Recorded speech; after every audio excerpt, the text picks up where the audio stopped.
శుభోదయం.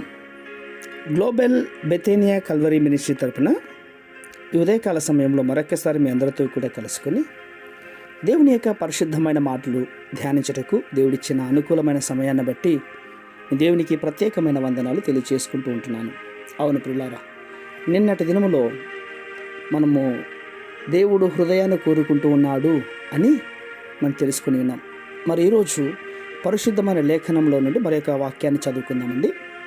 కీర్తనల గ్రంథము 103వ అధ్యాయము 2వ వచనాన్ని నేను చదువుతున్నాను. దయచేసి గమనించండి. కీర్తనల గ్రంథము 103వ అధ్యాయము 2వ వచనము. నా ప్రాణమా యెహోవాను సన్నతించుము, ఆయన చేసిన ఉపకారములలో దేనిని మరువకము. దేవునికి మహిమ కలుగునుగాక. అవును ప్రియులారా, విరిగి నలిగిన హృదయము గలవాడు కృతజ్ఞత కలిగి దేవునికి నేనెంతో రుణపడి ఉన్నాను అని గ్రహింపు కలిగి జీవిస్తాడు. ప్రియులారా, దేవుడిచ్చినటువంటి సకల ఆశీర్వాదముల కొరకు, ఆరోగ్యము కొరకు, కుటుంబము కొరకు, అన్నిటికీ మించినటువంటి ఆత్మ రక్షణ కొరకు కృతజ్ఞత కలిగి ఉంటాడు. దేవుని పట్ల మనము ఇది కలిగి ఉండాలి ప్రియులారా. అవును, దేవుడే కాక మనుషుల పట్ల మనం కృతజ్ఞత కలిగి ఉండకూడదు.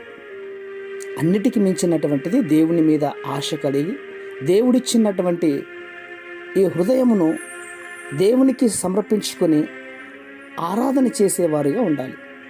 అవును, కొంతమంది ఎల్లప్పుడూ కూడా స్తుతి కృతజ్ఞతలు చెయ్యరు. అది లేదు, రాదు అంటారు. మాకు ఏమి చేశాడని చేద్దామండి అని సనుగుకుంటారు పిల్లరా.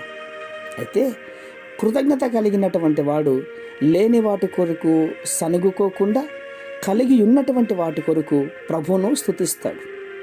అవును, కృతజ్ఞత కలిగినటువంటి వాని హృదయం ఎల్లప్పుడూ కూడా ఏ సమయంలో కూడా తృప్తిగా, ఆనందంగా, సంతోషంగా ఉంటాడు.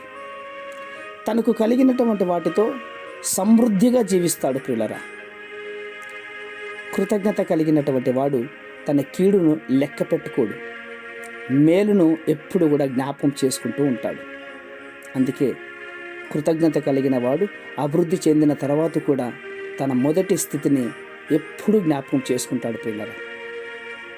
దావీదు గొప్ప రాజైన తర్వాత కూడా దేవుని యొక్క సన్నిధిలో కూర్చొని, దేవా నీవు నన్ను ఇంత హెచ్చించుటలో నువ్వు చేసినటువంటి ఈ మేలు బట్టి నేను ఏ పాటి వాడినయ్యా అని దేవుని స్తుతిస్తాడు. గొర్రెలు మేపుకుంటున్నటువంటి నన్ను నీ జనులు పరిపాలించే రాజుగా చేశావే, అందును బట్టి నేను స్తుతిస్తాను, కృతజ్ఞత కలిగి జీవిస్తాను అని దేవుని మహిమపరుస్తాడు ప్రియులారా. అందుకే అన్నాడు, నా ప్రాణమా యెహోవాను సన్నతించుము, ఆయన చేసిన ఉపకారములలో దేనిని మరవద్దని.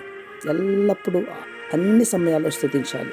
ప్రియ సహోదర సహోదరులారా, ఇట్టి కృతజ్ఞతతో నీవు నీ హృదయాన్ని దేవునికి ఇచ్చినట్లయితే కూడా నీ కుటుంబంలో ఎల్లప్పుడూ కూడా అందరూ కుటుంబ సమేతంగా ఆనందంగా, సంతోషంగా, ఆశీర్వాదకరంగా జీవిస్తారు.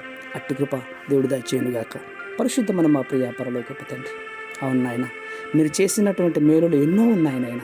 వాటి ఏటివి కూడా మరవకుండా ఎల్లప్పుడూ కూడా నీ యందు ఆనందించే గొప్ప భాగ్యాన్ని ఈ మాటలు వింటున్న వారందరికీ మీరు అనుగ్రహిస్తున్నందుకే స్తోత్రాలు అర్పించుకుంటూ చిన్న ప్రార్థనను మా రక్షకుడైన యేసుక్రీస్తు ఉన్నతమైన నామములో దీనముగా అడిగి వేడుకను పొందుతున్నాం మా తండ్రి.